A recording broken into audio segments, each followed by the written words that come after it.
Meus irmãos, eu peço a sua gentileza, a você que está em casa também nos acompanhando, que abra sua Bíblia no livro de Atos dos Apóstolos, o quinto livro do Novo Testamento. No Novo Testamento, o primeiro livro é o Evangelho de Mateus, depois vem Marcos, em seguida vem o Evangelho de Lucas e depois o Evangelho de João, irmão de Tiago. E em seguida a João vem o livro de Atos dos Apóstolos, que é o único livro histórico do Novo Testamento. São 28 capítulos que conta a expansão da igreja do Novo Testamento, o Israel do Novo Testamento. Atos 2, 42 a 47, um dos textos mais desafiadores das Escrituras para pastores, para líderes e para membros comuns da igreja, que querem saber como fazer para ver a igreja crescer. Se o teu interesse é ver a igreja crescer e concomitantemente fazer o reino da igreja de Deus expandir sobre a terra, aqui temos uma receita maravilhosa para pastores, líderes, membros comuns, homens, mulheres, crianças, jovens, adolescentes, não importa. Se você quiser saber, e esse é o tema da nossa mensagem, como fazer a igreja crescer, aqui nós temos dicas bíblicas, dicas da palavra de Deus, que eu peço a sua atenção para elas. Vamos ler juntos? Leiamos. E perseveravam na doutrina dos apóstolos e na comunhão, no partir do pão e nas orações. Em cada alma havia temor, e muitos prodígios e sinais eram feitos por intermédio dos apóstolos. Todos os que creram estavam juntos e tinham tudo em comum. Vendiam as suas propriedades e bens, distribuindo o produto entre todos à medida que alguém tinha necessidade. Diariamente perseveravam unânimes no templo, partiam pão de casa em casa e tomavam as suas refeições com alegria e singeleza de coração, louvando a Deus e contando com a simpatia de todo o povo. Enquanto isso, acrescentava-lhes o Senhor, dia a dia, os que iam sendo salvos. Vamos orar pedindo a bênção de Deus sobre esse momento de exposição nas Escrituras Sagradas. Pai, o que temos em mãos é a Tua Palavra. E ela tem lições eternas para cada um de nós.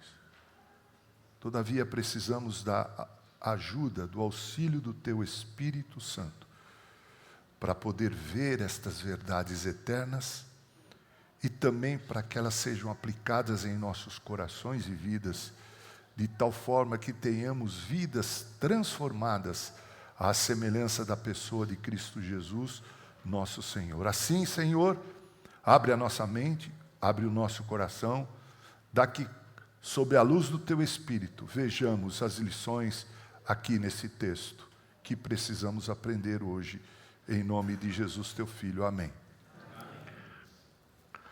Como fazer a igreja crescer? Como?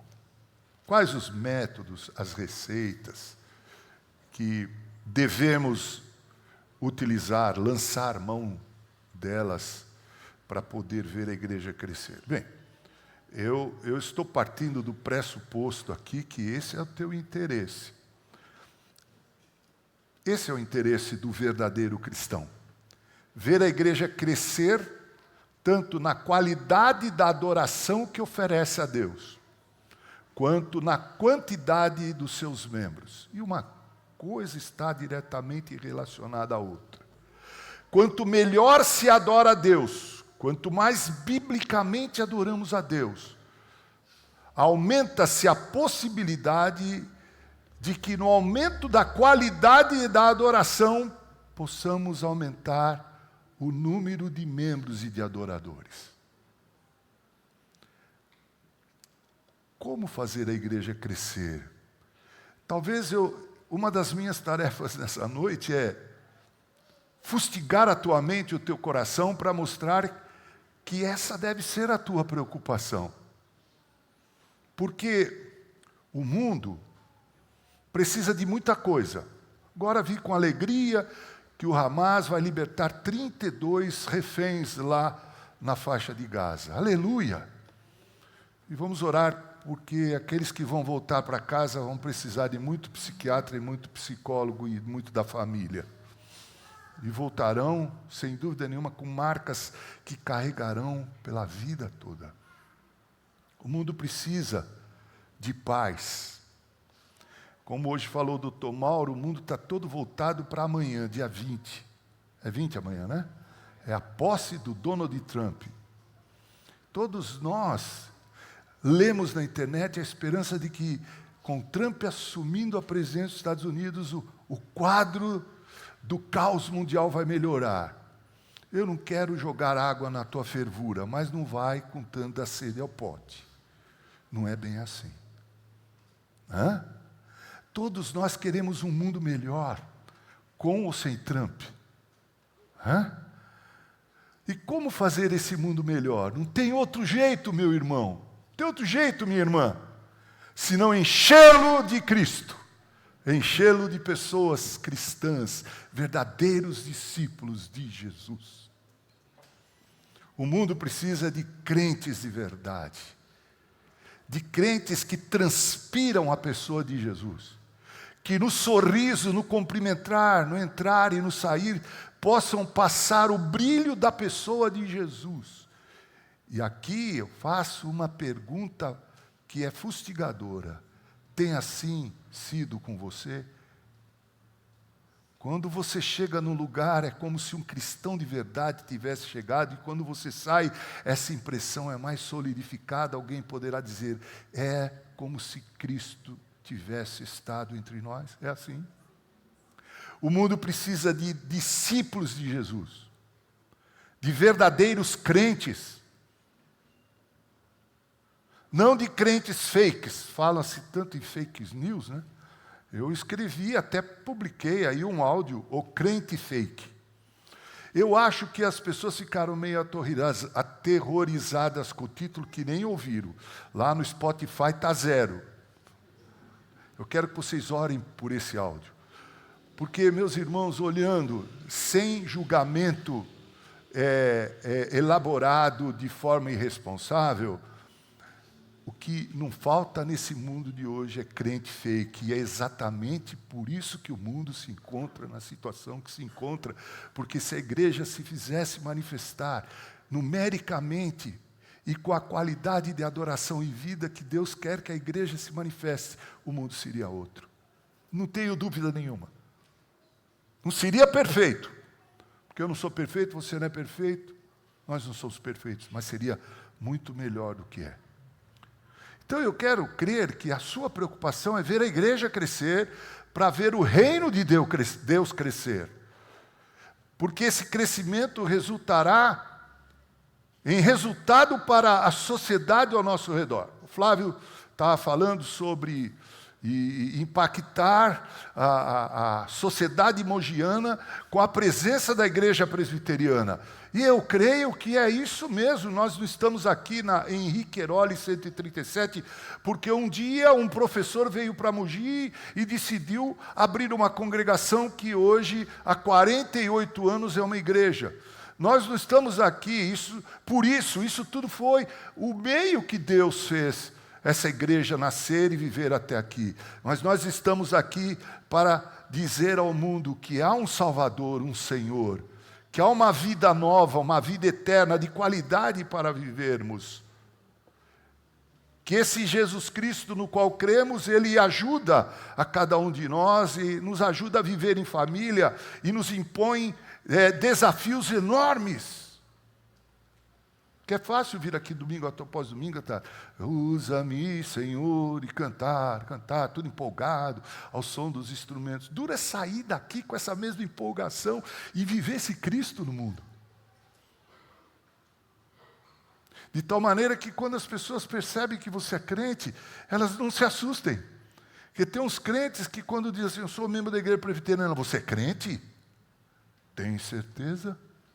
Se isso estiver acontecendo com você, é melhor dar uma parada, uma refletida, né? Dar uma rebobinada na sua vida.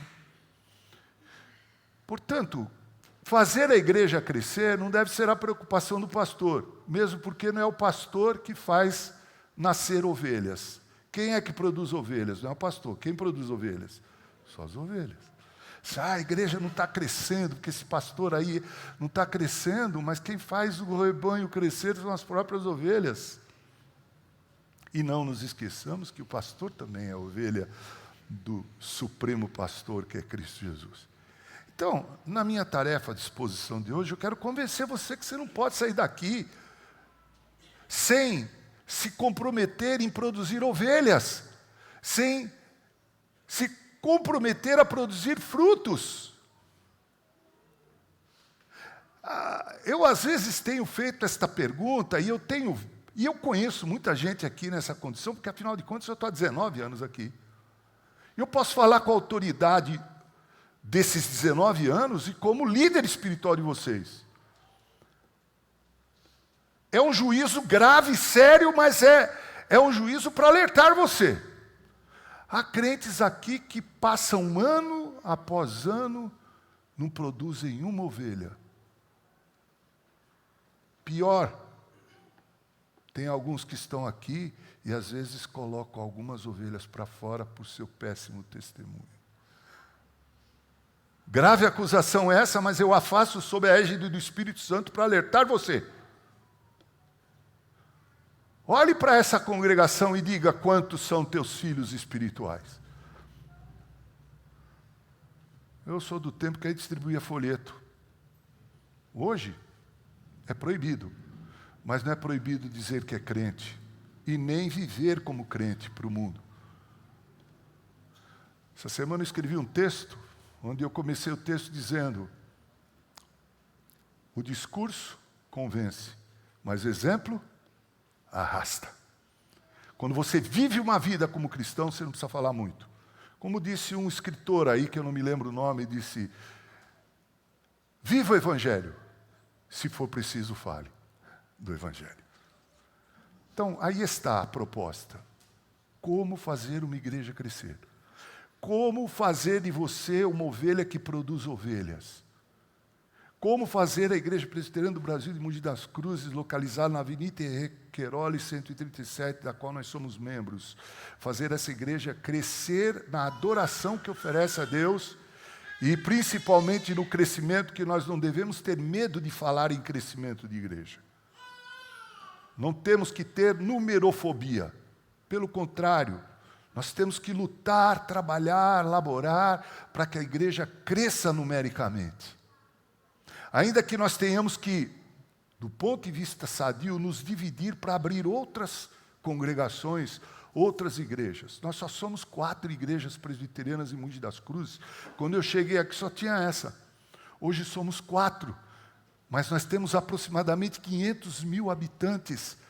A cidade de Governador Valadares tem 220 mil habitantes e tem 3 sínodos. Nós poderíamos ter, com 500 mil habitantes, 5 sínodos. Já parou para pensar nisso? Que essa seja a tua preocupação. Mas como fazer a igreja crescer? Está aí o texto. Se você ler o livro de Atos dos Apóstolos, você vai ver que essa foi a preocupação de Lucas, o escritor do livro de Atos dos Apóstolos. Você quer ver? Aí no versículo 47, leia a parte final comigo. Depois dele descrever como é a igreja de Atos dos Apóstolos, ele termina dizendo assim: enquanto isso, leiam comigo, enquanto isso acrescentava-lhes o Senhor. Então se vê que Lucas, quando vai contar a história da igreja, do Israel do Novo Testamento, ele fala em crescimento. Ele diz: com o passar dos dias, dos meses, a igreja crescia a olhos vistos. Agora veja a passagem de Atos 4:4. Leiam comigo o versículo 4 do capítulo 4. Vamos lá, leiamos juntos. Muitos, porém, dos que ouviram a palavra a aceitaram, subindo o número de homens a quase 5.000. Aqui ele fala em quantidade. Ele fala em 5.000, provavelmente, dos 3.000 do capítulo 2 e dos 2.000 convertidos no templo. Ele oferece números. Ele tem preocupação com a estatística. Ele é um historiador. Ele escreveu isso para que um dia nós lêssemos. Esse é o Deus da Bíblia. A Bíblia é um livro eterno. Não é um livro só para aquele tempo, não. Também é para aquele tempo e para todos os tempos. Agora leiam comigo Atos 4, verso 32 a verso 35, falando em crescimento e vendo como Lucas dá importância para isso. Leiamos. Da multidão dos que creram, era um o coração e a alma. Ninguém considerava exclusivamente sua nenhuma das coisas que possuía. Tudo, porém, lhes era comum. Com grande poder, os apóstolos davam testemunho da ressurreição do Senhor Jesus, e em todos eles havia abundante graça, pois nenhum necessitado havia entre eles, porquanto os que possuíam terras ou casas, vendendo-as, traziam os valores correspondentes e depositavam aos pés dos apóstolos. Então se distribuía a qualquer um à medida que tinham necessidade, que alguém tinha necessidade. Era uma igreja cuja solidariedade era uma marca distintiva. E ela crescia. Veja o que nós encontramos em Atos 5, verso 12 a 16. Atos 5, 12 a 16. Muitos sinais e prodígios, só eu leio, olha aí sua Bíblia, eram feitos entre o povo pelas mãos dos apóstolos. E costumavam todos reunir-se de comum acordo no pórtico de Salomão. Mas dos restantes, ninguém ousava juntar-se a eles.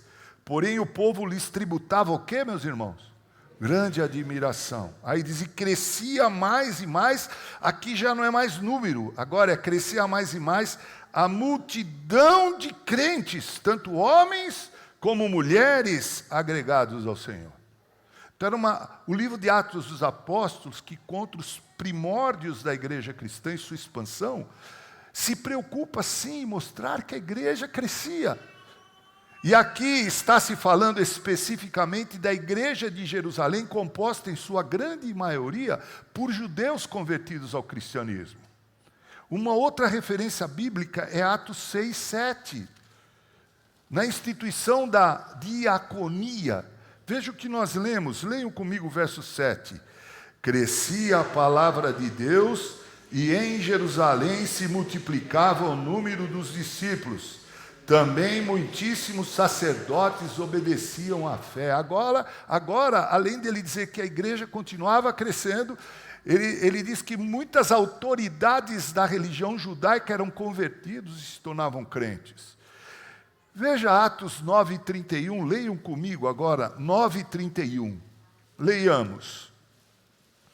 A igreja, na verdade, tinha paz por toda a Judéia, Galiléia e Samaria, edificando-se, caminhando no temor do Senhor e no conforto do Espírito Santo. Aí, crescia em número. Então, há outras passagens, como conversão de gentios, como Atos capítulo 2, verso 33. O livro de Atos dos Apóstolos dá muita importância para o crescimento numérico da igreja. Agora, ao olharmos para o livro de Atos dos Apóstolos, com base nesse relato que Lucas faz da igreja primitiva em Jerusalém, nós percebemos qual era a prescrição, a receita, a metodologia usada pela igreja para esse crescimento. E veja, o texto que nós lemos, Atos 2, 42 a 47, fala que a igreja era simpática ao povo. As pessoas tinham simpatia pela igreja. Vamos à prescrição. Primeiro, a igreja que crescia era uma igreja que perseverava na doutrina dos apóstolos. Veja aí, versículo 42, e perseveravam. A palavra perseverar aqui dá a ideia de alguém que plantou algo desde a sua semente e regou esse algo, e zelou pelo terreno onde aquela semente germinou, e procurou evitar que ervas daninhas comprometessem a planta, e que insetos lagartas, pestes pudessem atacar aquele caule. Ele cuidou até vê-lo crescer, se tornar uma árvore e produzir frutos. Essa é a ideia de perseverar aqui. Não é algo laissez-faire, en passant, é uma preocupação séria e profunda. E o texto diz, e perseveravam na doutrina dos apóstolos. A nossa igreja é apostólica, não porque nós seguimos os apóstolos de hoje, porque não existem mais os apóstolos de hoje, mas simplesmente porque nós seguimos os ensinos daqueles apóstolos. E sempre quando surgem dificuldades de entendimento, é para a Bíblia que nós lemos e voltamos. Como diz o princípio da reforma, uma igreja reformada, aquela que sempre se reforma, baseada nos princípios da reforma, sola Escritura, sola fide, sola gratia, solo Cristo, sacerdócio universal dos crentes. A igreja perseverava, levava a sério a doutrina dos apóstolos. Eu fico vendo como é que as pessoas aqui levam a sério a escola dominical. A maioria faz meses que não aparece na escola dominical, ama uma cama.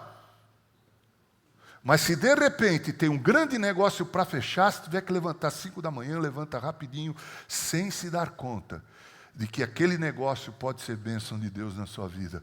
Mas quando chega domingo de manhã, todas as dores chegam a ele. Toda preguiça o possui. Como é que nós vamos perseverar na doutrina dos apóstolos?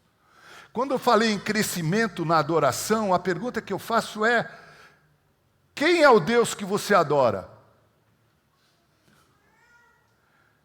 Sabe como você aprende sobre o Deus que você adora? É na escola dominical. A gente vem aqui para estudar o Deus da palavra, na palavra de Deus, para saber adorá-lo da forma correta, porque se o adorarmos da forma incorreta, nós podemos crescer em número, mas não será um crescimento, será um inchaço. E é o que se vê muito por aí. É a igreja com fumacinha, com luzes, gente pulando, chapeuzinho e um bocado de coisa. Tudo para atrair. É o pragmatismo. Nós não precisamos de pragmatismo, nós precisamos de avivamento. Nós precisamos perseverar na doutrina. Precisamos conhecer a doutrina. Precisamos conhecer a Bíblia. Se amanhã você chegar no teu trabalho e alguém fizer uma pergunta para você sobre a Bíblia Sagrada, como é que você vai fazer? Vai no Google? Muitos vão. Ou na IA, inteligência artificial. Ainda é mais fácil ainda, né? Quem domina um pouco essa área, né? Não! Eu sou do tempo que a gente citava a Bíblia de cor e salteado. Na igreja tinha exercício, tinha para ver quem sabia mais. Podia fazer uma gincana assim aqui. Né? Dar um presente bem bom, uma viagem até a estação de Calmon Viana e de volta com direito a um churrasquinho, né? Olha a ideia do pastor, né? Para quem souber recitar mais versículos. O Senhor é meu pastor, nada me faltará. Porque Deus amou o mundo de tal maneira. A maioria não sabe não só recitar versículos bíblicos e não sabem a referência bíblica.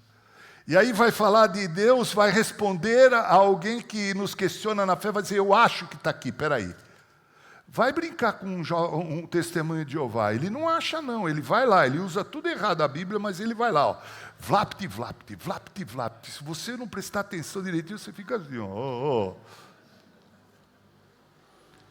Nós precisamos voltar a sermos lépidos na palavra de Deus, rápidos, está aqui, como disse Jesus para o diabo. O diabo disse para ele, transforma pedras em pães. Ele disse o quê? Está escrito. Nem só de pão viverá o homem. Está lá na Bíblia, no Antigo Testamento. Nas 3 vezes ele repetiu, está escrito. E o diabo, na segunda vez, ele disse, está escrito. Aí o diabo disse, também está escrito. Só que o diabo é ruim de hermenêutica. E como muitos fazem hoje, ele usou a Bíblia para o mal. Então Jesus disse, não, está escrito, você entendeu mal. A igreja perseverava na doutrina, meus irmãos, dos apóstolos. Nós precisamos voltar àqueles velhos tempos em que a gente premiava o aluno de escola dominical que tinha vindo em maior percentual. Né? Hoje, se você for ver o percentual de alguns aqui, é pífio. Não aparece na escola dominical. E pare. E não adianta você me abordar, ficar chateadinho comigo, não, porque eu sou profeta de Deus, o púlpito é o meu local de denúncia e de convite. Se você ficar chateado comigo, nunca se esqueça do que Jesus disse sobre Jerusalém. Jerusalém, Jerusalém, que matas os profetas. Torne-se um aluno da escola dominical. Aprenda sobre Deus. Traga seus filhos à igreja. Tenho repetido isso inúmeras vezes. Quando a igreja é uma opção para os pais, ela é desnecessária para os filhos. Ao longo desses todos os meus anos de pastorado, eu tenho visto vidas de famílias naufragarem, simplesmente porque os pais não levam com responsabilidade a escola dominical. Ah, mas escola dominical é coisa velha. Sim, é coisa velha, mas beber água também é velho e você não deixa de beber água.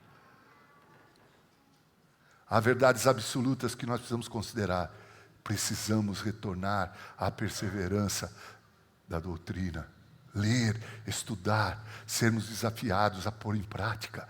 É isso que faz a diferença. É isso que faz a diferença quando as pessoas veem a palavra de Deus em nós. Elas não querem ouvir só o quanto a gente sabe sobre a palavra, elas querem ver quanto nós vivemos da palavra. Aí eu podia abrir um leque enorme de aplicações. Por exemplo, a Bíblia fala que devemos amar uns aos outros. O mundo não quer ouvir esse discurso do amor. Aliás, o que se fala de amor hoje, né, é impressionante. O amor venceu. O mundo não quer ouvir falar sobre amor. Na mesma perspectiva de Vinícius de Moraes, quando ele disse que as feias me perdoem, mas a beleza é fundamental. Não! O mundo quer ver amor, sem se importar com o belo ou com o não tão belo. Mas o amor de verdade. O mundo quer ver você ser o agente desse amor. Quando a Bíblia ensina, e nós devemos perseverar nesse ensino, que devemos perdoar. Quantas esposas não perdoam o deslize do marido? Continuam vivendo, dormindo na mesma cama, sentando à mesma mesa, mas se distanciaram há anos. Hoje é tempo de lembrar que Deus nos chama a perseverança na sua palavra. E diz, perdoai-vos mutuamente uns aos outros. A palavra de Deus é, podemos assim dizer, um manual para a nossa vida. E nós precisamos lê-la, absorvê-la, sermos transformados por ela e fazermos diferença na adoração, para que possamos crescer numericamente. Perseveravam na doutrina. Sim, era a igreja de Jerusalém. Mas que mais? Era uma igreja, meus amados irmãos, que perseverava na comunhão. Leia aí. Perseveravam na doutrina dos apóstolos e no quê? Comunhão. Na koinonia. E essa comunhão aqui não é uma visita fugidia à igreja, de vez em quando eu vou à igreja. E também, você que está na internet deveria estar aqui também, não é pela internet nessa comunhão. Sabe por quê? Veja o que está aí no versículo de número 44, leiam comigo. Todos os que creram...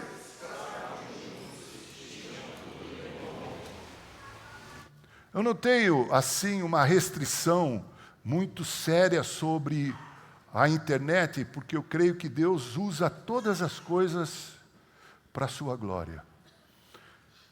A minha geração ficou marcada pelo Covid-19. Eu mesmo quase morri. Esses dias minha netinha viu uma fotografia minha com cabelo, bastante cabelo. Aí disse para minha filha que está aí, né? Nossa, quanto cabelo do vovô. Falei, a Covid levou embora. O Covid fechou as igrejas, uma tentativa demoníaca que veio lá da China para destruir. Mas Deus criou a internet E a gente pôde manter a chama da comunhão pela internet. Eu mesmo fiz tantas lives, eu mesmo fiz tantos cultos, dei tantos estudos bíblicos e criei esse ministério meu, que é o podcast Carpe Diem. Uma mensagem por dia para abençoar o seu coração. Foi naquele tempo que eu criei. E já tenho mais de 1.500 áudios gravados. E sem querer hipervalorizar o meu trabalho, porque Deus me dá condições para isso, não é fácil fazer. Não é fácil gravar, editar, corrigir, dar qualidade para o áudio, sem ofender os tímpanos das pessoas, trazer uma mensagem para o dia a dia. Eu chamo aqueles meus áudios de os folhetos de hoje. Já que não dá para entregar folheto, você vai no grupo da tua firma lá e manda o áudio do pastor Mauro. A verdade, meus irmãos, é que surgiu a internet, mas eu quero dizer para você que está em casa, que deveria estar aqui, que os crentes lá da igreja modelo, a igreja de Jerusalém, estavam juntos. De tal maneira, Narciso, que eles podiam perceber a necessidade do outro. Como é que quem está lá na internet sabe da necessidade de alguém aqui? Me responda. E tem gente que chega, pastor, eu não venho à igreja, mas eu assisto na internet. Assiste mesmo, porque participar tem que estar aqui. Tem que estar aqui. Como diz o francês, tête la tête. Ou em inglês, face to face. Olhando nos olhos, como estou olhando para o Narciso. Polível. Abraçando, beijando. Ouvindo com parcimônia a dor do outro. Como eu fico feliz quando as pessoas, até por causa da minha enfermidade, me perguntam. Hoje, o Vinícius sentou aqui do meu lado, com todo amor, e disse para mim, pastor, como é que o senhor está? Isso não acontece na internet. Você vai lá no chat, como é que você está? Estou bem, mas é muito frio. A internet é um ambiente frio, difícil de conversar. A igreja de Jerusalém tinha comunhão. Eles estavam sempre juntos. E o texto diz que eles estavam juntos, não no templo como nós. Não existia. Templo como nós começou com Constantino para cá. Sabe onde é que eles se reuniam? No templo de Jerusalém. Você quer ver como era isso? Olhe para o versículo 1 do capítulo 3 aí. Leiamos juntos.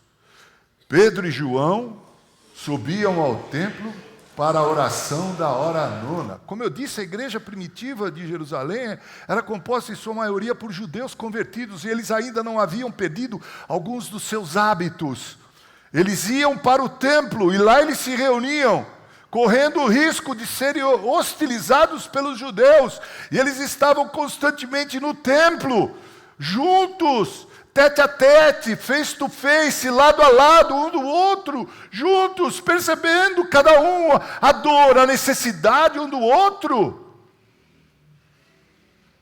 Esse é o modelo. Se a igreja quer crescer, nós precisamos romper com esse negócio de internet que fique lá para quem está enfermo, quem realmente está doente, quem realmente está impossibilitado. Fiquei 8 dias na UTI, como eu gostaria de poder acessar o YouTube, ver cultos, ver Hernandes Dias Lopes, Augustus Nicodemos, cultos de igrejas naquela televisão que só passava a Rede Globo para desgraça. Eu falei, nunca mais vou sair dessa UTI.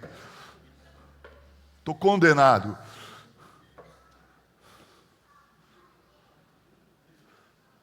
Como é bom estar aqui, irmãos.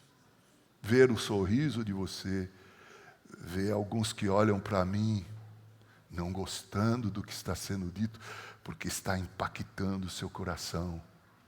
Não faça assim, não. Ouça a voz de Deus. É Deus falando através desse vaso imperfeito. Muda a tua história. Deixe de ser medíocre. Está na hora de uma mudança. Você saiu do ano de 2024, entrou num ano novo, mas as coisas continuam velhas. É assim. Comunhão. Estavam todos juntos. Perseveravam unânimes no templo, diz o texto. E mais, eles não só se contentavam, Kátia, de estarem no templo, eles se visitavam.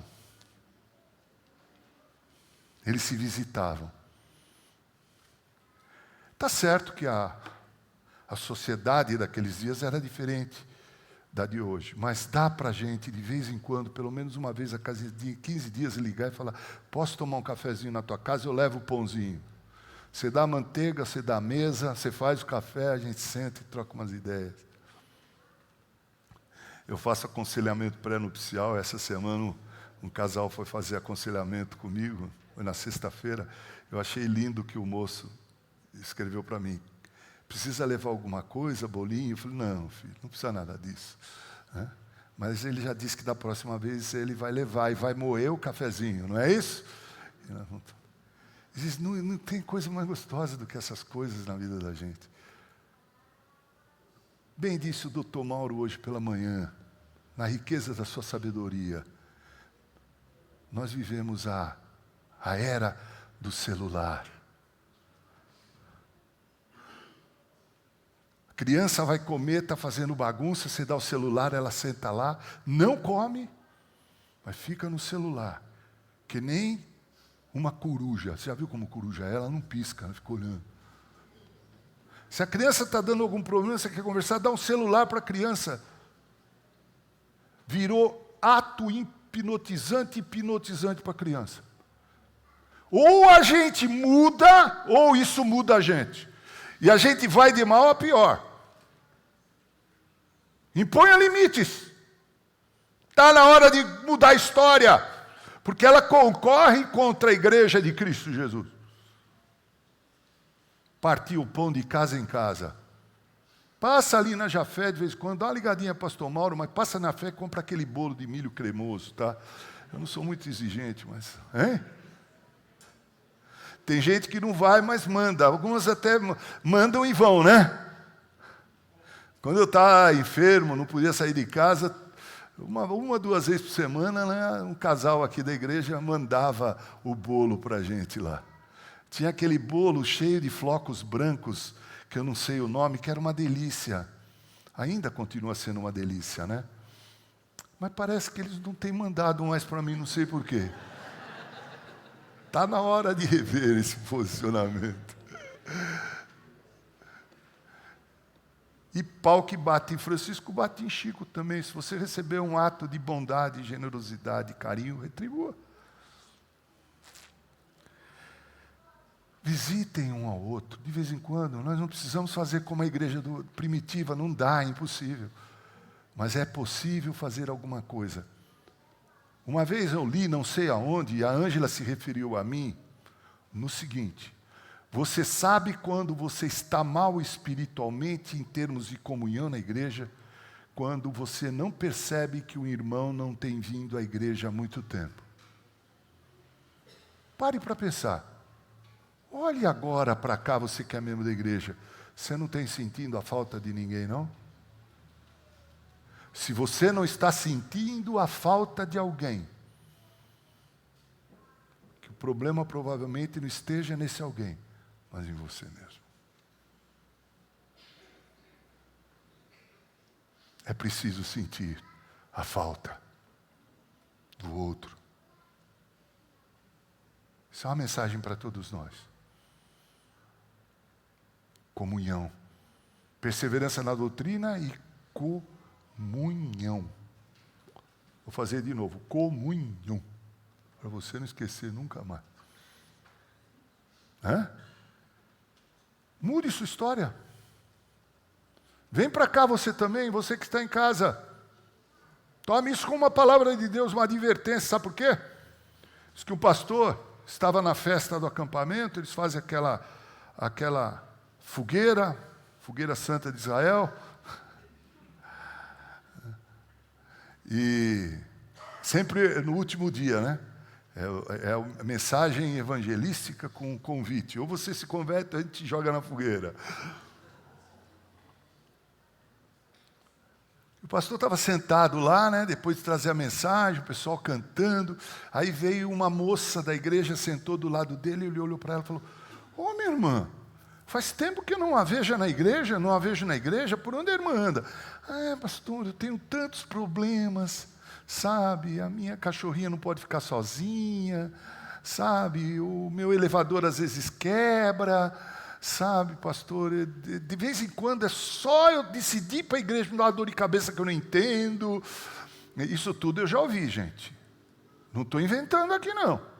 Ai, pastor, é terrível. Estou saindo de casa, chega gente. Eu estava saindo de casa, meu filho vomitou em tudo. Quantas vezes aconteceu isso? Meu Felipe, ele fazia uma amidalite por mês. E sempre quando ele tinha uma amidalite, qualquer tossida, ele vomitava. Aí saía eu lá limpando o vômito dele, a Ângela trocando a roupa, a gente metia dentro da Brasília. Eu tive 3 Brasílias, veja que homem que eu sou. 3, 2 azuis e 1 vermelha. Me lembro dos Mamonas Assassinas e da Brasília. Botava dentro da Brasília, saía lá da Moca e vinha aqui, na Zona Leste de São Paulo, para adorar a Deus. Não me arrependo disso, de forma nenhuma. Não sei se a igreja está dentro dos meus filhos, mas pelo menos os meus filhos estão dentro da igreja. Quantas? Eu estou tão cansado, eu tenho uma semana tão difícil, reverendo. Eu acho que não vai dar para a igreja. Para de dar desculpa. E a moça começou, pastor, sabe o que é? Acontece isso, aquilo, isso. Ele falou, eu entendo perfeitamente. Ele pegou um pau e puxou uma brasa da fogueira. E aquela brasa, ele disse, olha essa brasa. A brasa foi esfriando. Aquela brasa que ele pegou com o pau, ele foi lá e pegou com a mão. Esfriou, virou carvão. Aí ele disse para ela, minha irmã, é assim. Quando um crente deixa a comunhão, ele se torna uma brasa que esfria. E o carvão não serve para outra coisa a não ser fazer sujeira. Ou senão depois reaquecido para fazer um churrasquinho que não está dando para fazer, diga-se passagem. Apesar do Walter fazer um forte apelo aqui, hoje é aniversário do Wilson e de outros aqui, ninguém disse, não, pode ir, vamos lá. Quando a gente se afasta da comunhão, a gente esfria. E ainda acontece algo pior, tem alguns que não se afastam totalmente da igreja e não, de certa forma, não esfriam nesse sentido, mas vêm à igreja como se fosse num clube, ou como se fosse num restaurante, ou como se fosse num teatro, ouvir música, ver um discurso bonito. Não, vir na igreja é para adorar com qualidade, adorar o único e verdadeiro Deus, aleluia. É um pastor presbiteriano falando aleluia assim, ó. Porque somente isso vai fortalecer a nossa vida. Porque veja aí, penúltimo ponto, era uma igreja em que cada alma havia ter santidade, temor de Deus. O temor do Senhor é o princípio da... Sabe por que os políticos fazem mente a largos sorvos como mentem hoje? Mas, camarada, impressionante como se mente. Se fosse aplicada a temática do Pinóquio, ninguém mais teria condição de conviver, porque o nariz ia bater no outro lá e o do outro ia bater em você. Aí que nós não teríamos comunhão mesmo, nariz com nariz não dava, né? Como se mente hoje, meus irmãos, que coisa terrível, que mundo nós vivemos hoje. Que tristeza. O temor do Senhor é o princípio do saber. As pessoas fazem e mentem como mentem, porque elas estão convencidas de que elas podem fazer isso e ninguém vai cobrar delas. Ninguém que vai cobrar delas. Elas se tornaram deuses para si mesmas. O ego se tornou exacerbado, inchado. Então eu posso tomar as decisões que eu tomar, eu posso julgar como eu quero julgar, alguns sabem do que eu estou falando aqui, eu posso fazer isso, eu posso fazer aquilo, porque afinal de contas eu não dou satisfação para ninguém, porque eu tenho costas quentes, eu ganhei salvo-conduto para tomar as decisões que eu tomar, e eu vou fazer, vou tomar as decisões, vou juiz, vou ser acusador, vou ser tudo, e pronto. E aí, o mundo está como nós nos encontramos ele. Falta o temor de Deus. Naquela igreja, em cada alma havia esse temor, essa consciência de que Deus a tudo vê, como diz Provérbios 15:3, os olhos do Senhor estão em todo lugar, contemplando os maus e os bons. Sempre ensinei meus filhos, olha, vocês podem esconder do papai e da mamãe, pode esconder de várias pessoas, mas há alguém que vê tudo, contempla tudo. Quando você for pôr um pé em algum lugar, se lembre de que tem alguém olhando para você. E eu mesmo muitas vezes usei essa temática para a minha vida.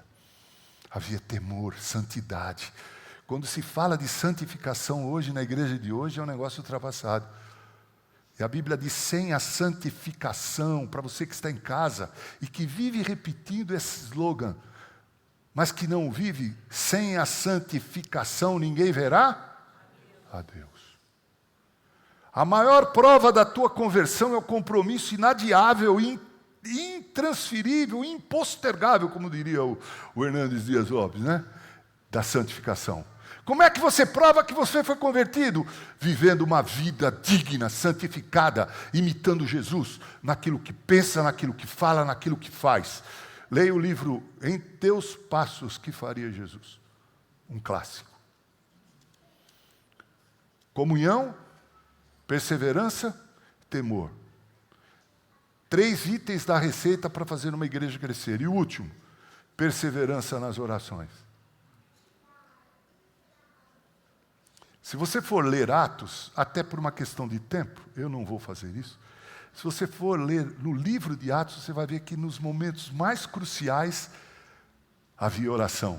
Só para citar uma, quando Paulo foi convertido, ele foi para a rua direita. Deus mandou Ananias ir ter com ele para batizá-lo. Deus disse o que para ele? Vai lá que tem um homem assim, assim, ele está orando. Por exemplo, quando Tiago foi morto por Herodes, Herodes vindo que agradou os judeus, que agradou os judeus, o que ele fez? Ele mandou prender Pedro. O que a igreja fez? Joelhos no chão. Meus irmãos, eu fiquei feliz porque esse ano não foi como deveria ser, mas as nossas reuniões de oração, eu não pude vir de quarta-feira para frente porque eu fui acometido por uma gripe muito forte. Mas de segunda até quarta-feira eu vim, nós tínhamos um bom número de irmãos aqui orando. E alguém já disse com muita propriedade, eu sempre repito isso e vou continuar repetindo, você mede o nível de espiritualidade de uma igreja quando você a convida para orar comunitariamente. Porque eu sei que dessa igreja aqui, todos, a grande maioria, ora todos os dias, tem uma vida de oração. Mas quando a gente chama aqui para orar, as desculpas começam a florescer.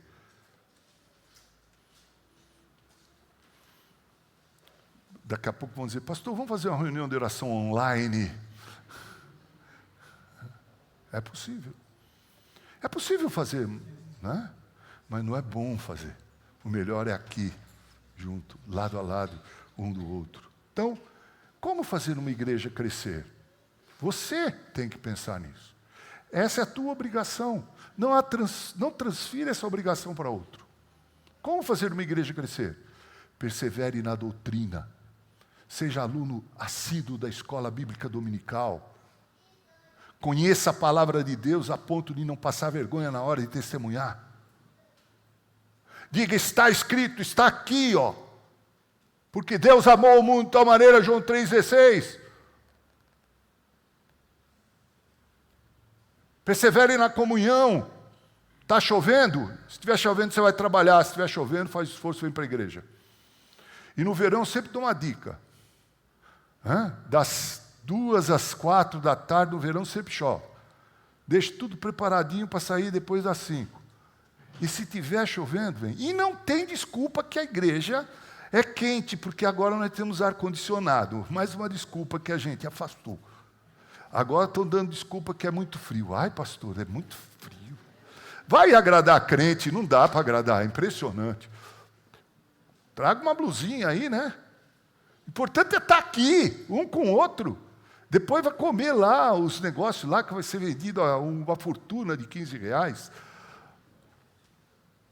Pratique a comunhão, porque senão você esfria, se esvazia. E pior, você vai sair da igreja e vai começar a falar mal da igreja. Eu não gosto daquele pastor não, ele é muito brincalhão no púlpito.